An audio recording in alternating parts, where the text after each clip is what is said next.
You think I should change out the guitars behind me?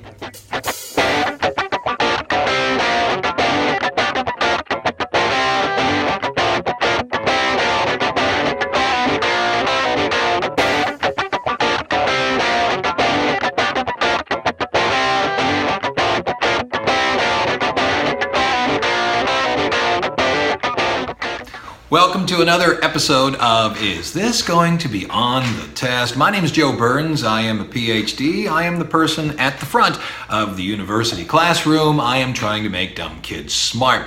Trying to help you here as well, and I just need 10 minutes of your time this time around. I was told by a couple of friends who looked at these podcasts before I posted them that I am not asking you to like, subscribe, and ask questions below enough. So, like, subscribe, and please ask questions below and I'll do my best to answer them. I need to talk to you today about the most important document that you're going to get. Interestingly enough, most people don't even care about this document, whereas in reality, it's going to be your best friend. Ladies and gentlemen, the syllabus. Okay?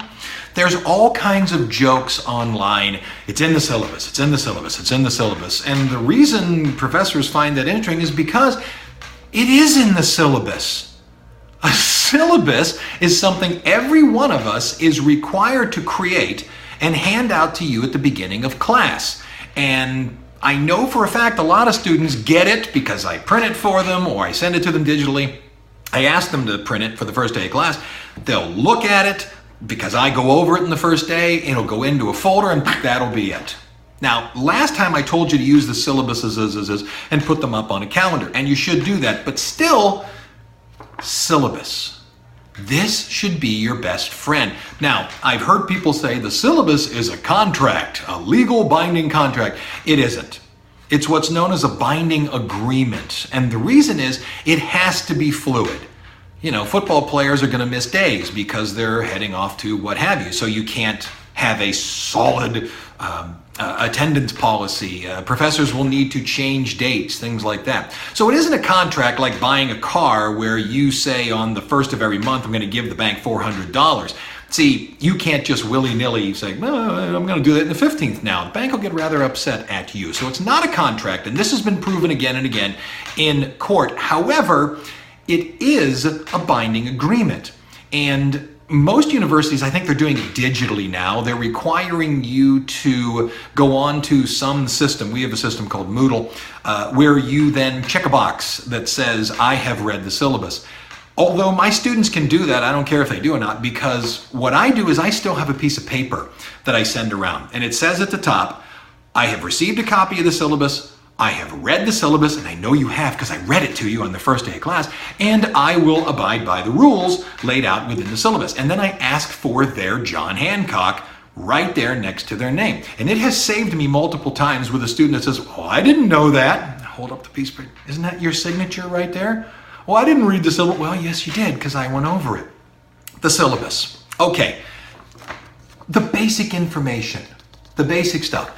Class title, class computer number, professor's name, professor's phone number, professor's email, professor's website. Sometimes there's Instagram, Facebook, all that kind of stuff, and office hours. It's interesting to me when a student comes up afterward, after class, looks at me and says, what are your office hours? Now look, I'm not a jerk, okay? I tell them the office hours. But I know they didn't read it. I know they're not looking at this. I know they haven't taken the time to do it. Hey, when's the midterm going to be? I know you're not looking at it. Again, I'm not a jerk. I tell them. This can really be your best friend. Not only because it'll tell you when things are going on, but it will allow you to hold your professor's feet to the fire. Hey, there was supposed to be a quiz today. Oh yeah, what have you. When do you hand back, quizzes and all that kind of stuff? Yeah, whatever. It'll allow you to hold your professor's feet to the fire. Now, it always tells you the text. You could go and ask and find out. Can I go buy it used? Do I have to buy it brand new? There's an attendance policy.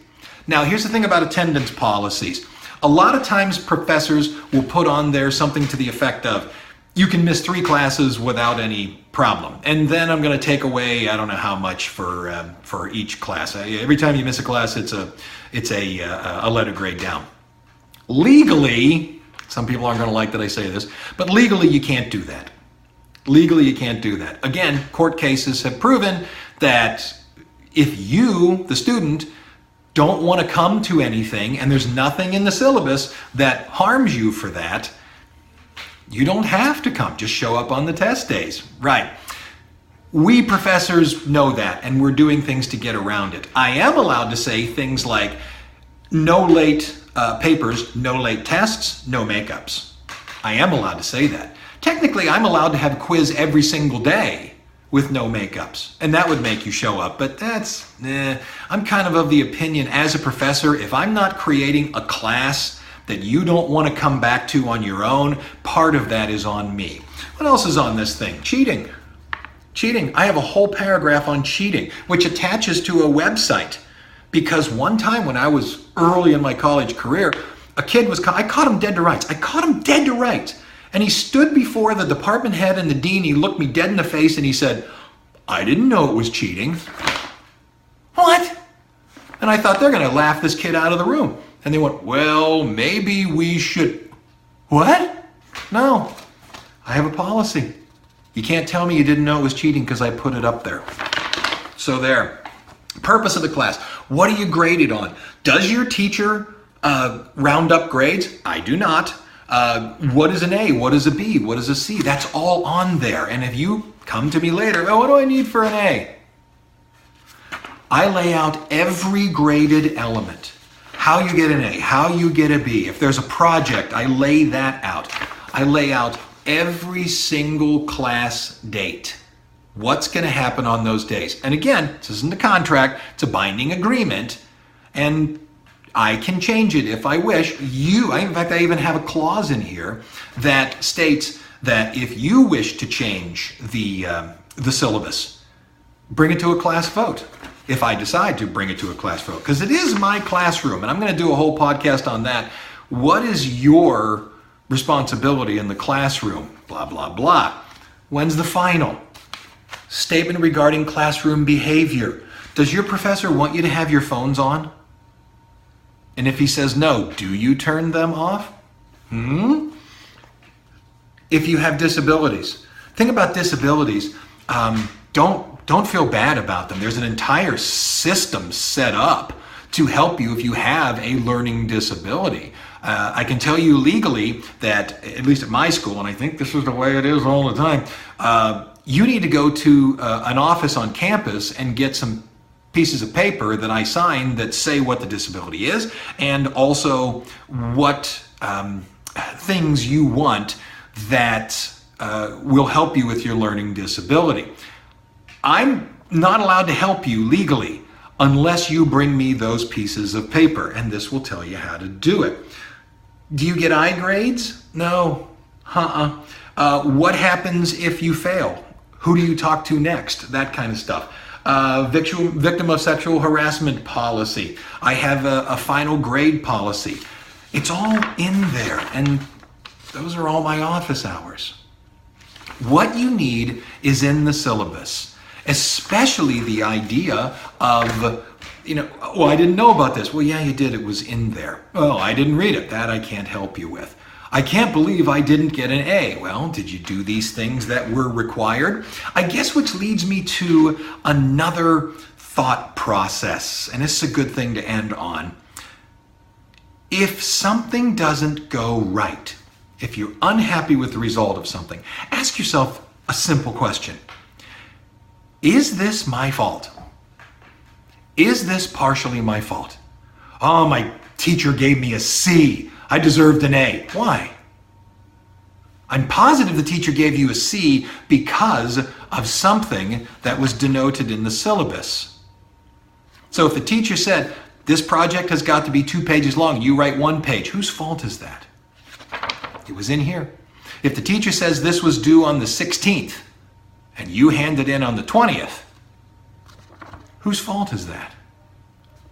Don't always blame the teacher. Ask yourself at all points in time before you go ballistic, did I not read the syllabus? Don't just put it away. Keep an eye on it. Put it up on the calendar. It's going to be the best thing that ever happened to you. And that wraps it up. I'll see you a little later on for another episode. Once again, my name is Joe Burns. I have to say again, like, subscribe, and ask questions below. And remember, this is the podcast. Is this going to be on the test? The answer? Probably.